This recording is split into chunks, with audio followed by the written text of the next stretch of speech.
కీర్తనల గ్రంథము 95వ అధ్యాయము. రండి, యెహోవాను గూర్చి ఉత్సాహధ్వని చేయుదము.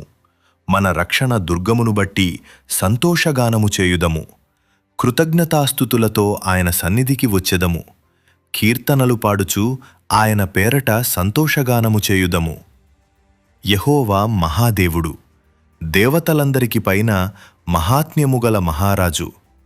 భూమ్యగాధస్థలములు ఆయన చేతిలోనున్నవి, పర్వత శిఖరములు ఆయనవే.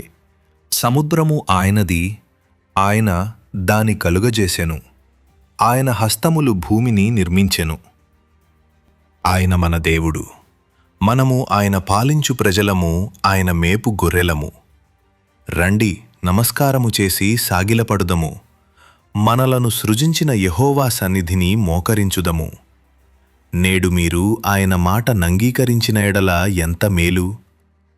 అరణ్యమందు మెరీబా యొద్ద మీరు కఠినపరుచుకొనినట్లు, మస్సాదినమందు మీరు కఠినపరుచుకొనినట్లు మీ హృదయములను కఠినపరుచుకొనకుడి.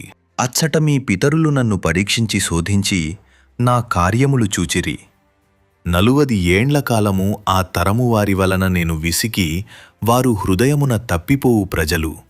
వారు నా మార్గములు తెలిసికొనలేదని అనుకొంటిని. కావున నేను కోపించి వీరెన్నడునూ నా విశ్రాంతిలో ప్రవేశింపకూడదని ప్రమాణము చేసి తిని.